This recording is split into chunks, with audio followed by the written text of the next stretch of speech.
Alright guys, TacticalRab back again today. Hope you're all doing well and enjoying your day so far. Further leaks practically confirming now all 12 teams in the CDL for next season, and also plenty of reaction to FormaL's performance so far at HCS Orlando, especially from Scump, who is holding a watch party of his own. Very much intrigued to your thoughts in the comment section below. Hit the like button if you enjoy. Subscribe if you are new as always. I would greatly appreciate it. Really helps out the channel. Thank you very much indeed for doing that one. As I'm sure you guys can tell, changed locations a bit today. We're moving around here while we're away here for a few days. Background is different. Internet should be better. I had some complications with that the last couple of days. Hopefully you guys didn't notice too badly. Bit of an echo in here. The lighting isn't so great, but hopefully it's okay. Maybe I'll put a couple of extra rugs down on the floor or something tomorrow. Can help it a little bit. Let's dive straight in then. So Waskin, free agent, of course, loads of discussions really about, of course, the Modern Warfare 2 beta. We'll talk about it more later today because, yes, there's been some positives. There's been some negative discussions about it. There is no doubt about it. And yeah, please fix the game, but maybe they won't do that. Now, look, there's been some positive takes. Obviously, Temp thought that this game is better than Modern Warfare 2019. Some agree with that. Some certainly do not agree with that. But this is, according to Deserto now, the confirmed roster practically for next season.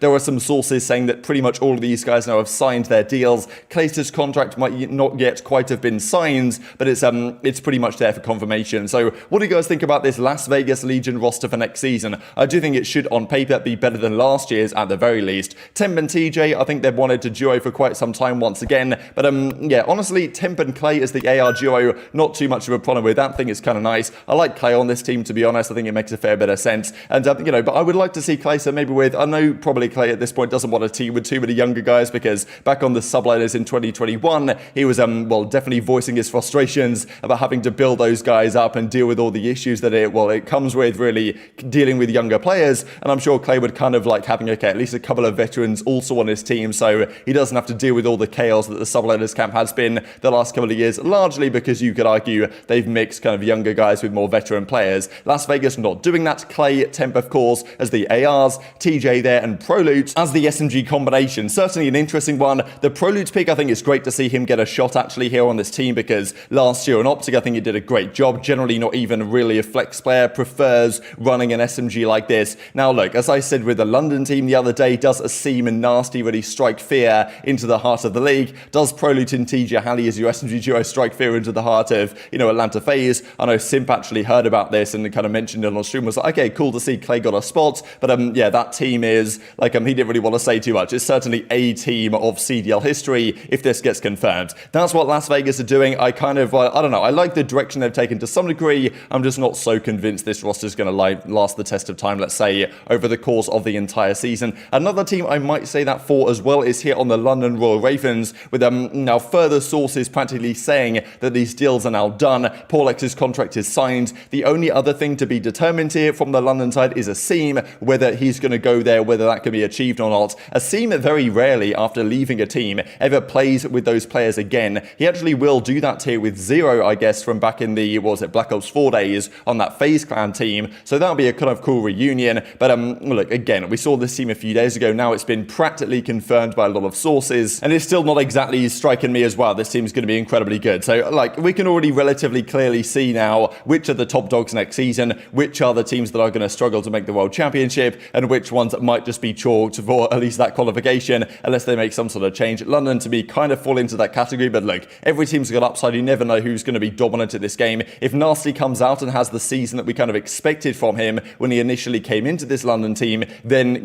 you've got a serious team on your hands here. If not, though, then of course the questions will be raised, because you kind of know what you're getting from Zero, Paulex, and Asim. Nasty is kind of the wild card that London have to rely on, being the super SMG slayer that effectively Afro was for them the last couple of seasons. Not sure he can do that, but he's effectively got the pressure on to do exactly that. And even Paulex practically confirming this. Paulex loves deleting a good old tweet. I was actually going to screenshot this, but I saw CDL Scream Intel had done it already when Paulex tweeted this out with, of course, well, kind of the Union Jack controller on the left-hand side, practically saying, yeah, there's no doubt in his minds that the London thing is done and dusted. So that's pretty much confirmed at this point. We will talk some power rankings at the end of the video, actually, where these teams already line up. But firstly, I wanted to talk about this because Scump was watch partying this last night, and finally, OpTic Halo and just Halo in general is back in action to some degree. I'm always interested to see how FormaL's getting on, and we'll talk about Karma later today because that's an interesting discussion point as well. But these HCS events effectively are run. If you guys have been around the Call of Duty scene for a few years, you'll know the old MLG, CWL style tournaments they used to do. The CDL doesn't really have that anymore, unfortunately. and I'm sure FormaL kind of, after his couple of years competing in the CDL era, probably missed to some degree the way these old school tourneys were run. This is exactly what Halo still does. So,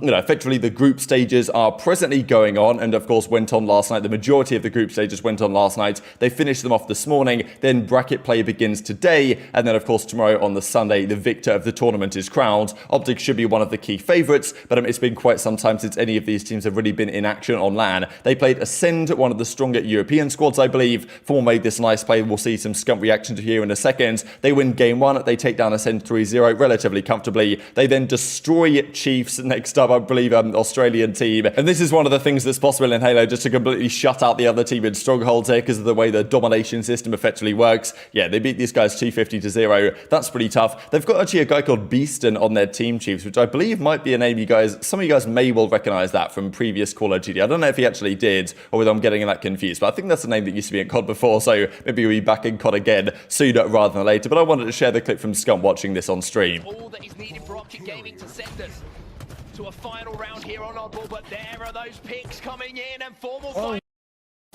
Ascend have that ball in their hands. Not over yet here. It looked like it was going to be done. FormaL for the killing spree. Hits the brain. They get a double kill. Will he get the trip here? Of course he does.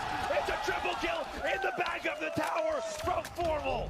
The one-man army, Matthew Piper, when he's and of course, here you go. Scumpy's kind of, doing the Tarek thing that he does over at the Valorant side, right? Watch partying it to some pretty good viewership. Scump had like 20k watch partying FormaL play. And of course, seeing that clip he pulled off against Ascends. But the real, the test really was up against FaZe, right? The final match they had to play of the day. FaZe, very solid team. One of the, better teams, of course, in the tournament. In Halo, like, the skill gap is, pretty immense to a certain degree. I know players might not necessarily agree, but it's always been the case when you see these kind of, like, old school pool play events where, like, the best teams in the pools pretty much just dominate. And especially, today morning, I suppose, when they will play the open bracket team, it's probably rather a foregone conclusion. But yeah, game 5, Slayer here. FormaL actually was the key Slayer on the team, goes 15-10, I believe, in the end, or he was 15-9 at one point, and the team ends up winning the series. So yes, 3-2, some game 5 ice from FormaL, and that gets the job done. FormaL and the team take down FaZe. Definitely since they got rid of Pasola, they brought FormaL in, like, APGs over there, of course. Lucid and Trippy being one of the more solid squads, certainly online. But of course, it's been a long time since there's been any Halo LAN action, so just wanted to break this down for you guys, because I'm sure some of you will be interested. This is how the group stages are presently playing out. OpTic 3-0, 9-2 map count after beating FaZe. They'll play the open bracket team today, but OpTic will be through to the winners bracket, largely with a very good C's. They will play, I'm not exactly sure how this works, whether they play a team from Group B or Group C, or D, but that doesn't really make too much sense. I'm guessing they'll play a team from Group B, like whoever the second place team is effectively in the first round of that winners bracket. So yeah, these are the way the other groups are going. You would think that like the Sentinels team, United, Cloud9 should be some of the top dogs to potentially match up with OpTic, but yeah, Na'Vi didn't have a great time round 1 either. So interesting stuff to keep your eyes on as the weekend progresses. And as FormaL says, GG's to Chiefs and to FaZe, won both and finished pools 3-0. Continue with the bracket tomorrow. So definitely want to keep your eyes on. I'll keep you guys updated in how this one goes tomorrow. But wanted to dive into then some power rankings, really how these teams are shaping up for next season as it stands. This I thought was kind of funny here from CDL Pal, to be honest. But of course, most of the teams now have been confirmed. We know what the majority of the rosters are. And even if it hasn't been confirmed necessarily yet, we know, well, it's heavily rumoured what it's going to be from the perspective of, London, Paris, these rosters that haven't yet confirmed their team.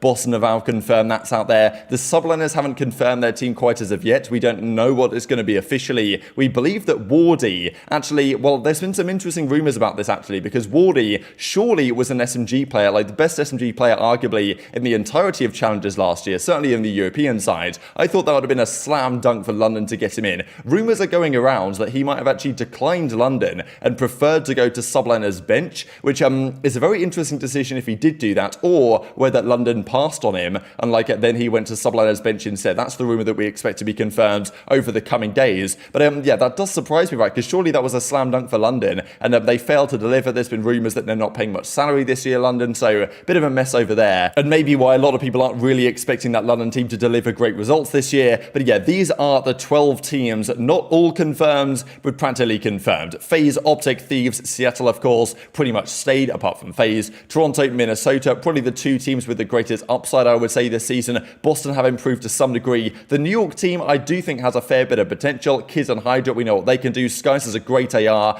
Priest, the question really is on him. And then they've got Wardy on the bench as well, we believe, as do Boston with Beans. So interesting that none of those players went to London to me. Then I've got LAG. Difficult scenes for Arcitys in my opinion, but still, this team could at least be solid. And then we've got the other teams, London, Vegas, Florida, all of which I don't think should be favoured to make the World Championship. But of course, one of these other teams, well, won't make the World Championship either. And it's difficult to put any of these 9 teams out of your top 8, I would say. But yeah, the power rankings have been coming through from various sources. This is what Ben put together the other day. I'll probably put together a more detailed one from my own perspective over the coming days or something when this is all officially announced. But this is what Ben put together here I thought was kind of interesting. So Sunday regulars, he's gone for OpTic, FaZe and LA Thieves, which probably is about right. I mean, look, you've got to put FaZe and LA Thieves in here. And look, OpTic were doing it last season, so I guess they deserve to be in this category as well in terms of the real top tier teams. You can't really separate it too much more than this. I would say going into the year that FaZe are the favourites, then maybe Thieves, then maybe OpTic. That might be the order that I do it in terms of my top 3. But it's difficult to separate too much more than that. You can't have an S tier team before the season begins, especially when you've got a team like FaZe that hasn't even played together before. You don't really know what they're going to do. So I think it makes sense to kind of do it as he has done. Now, the next tier to me is rather difficult to call. He's gone for Paris right at the bottom. And I mean, look, even though Paris is incomplete as he did this, Paris, we now kind of know what their team is going to be. And I still think that team is probably missing pieces in terms of the SMG side. So I'd put them down there with Florida in the teams that I'm really not so convinced about. London, to me, maybe are slightly above that category. I suppose they do deserve to be in that kind of conversation. And then this next tier, right? So I think it's interesting to me that, I mean, it makes sense really the way that Ben's done it, but it's just kind of difficult to call because New York, I feel, can actually be somewhat underrated here. I think their team can be better than people are perceiving, but I mean, still, maybe it's not better than the teams above them, which I think is probably fair enough. And that's the thing with Boston, right? They've made a step, I think, with this awakening move for TJ, but I'm not sure they've made enough of a step to be considered a better team than Surge or Los Angeles Guerrillas, right? We know those guys are going to grind the game a lot. That's the key question to me with LAG is that, like, look, we know there's questions about this team and whether Arcitys can really be the leader they need to get the best out of those players and whether that trio of Spart, Huke and Neptune can actually be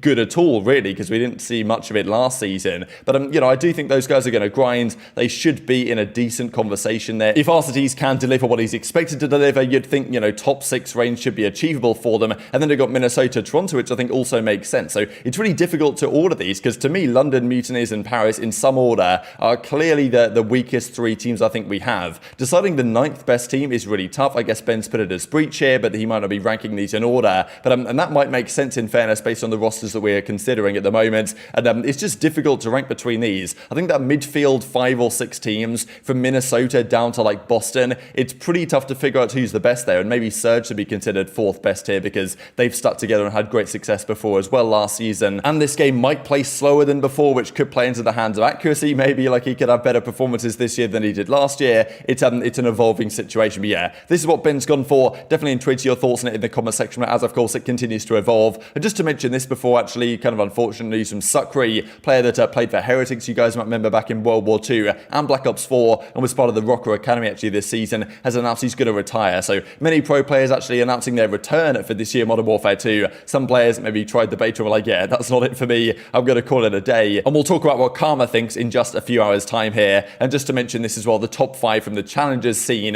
that the Breaking Point guys did over the last couple of days. I believe Wardy and Beans both missed out on this. They were both 6th through 10th, which I thought was kind of surprising. But very much intrigued to your thoughts in the comment section below. Hit the like button if you enjoyed. Subscribe if you're new. Take care. And I'll see you next time.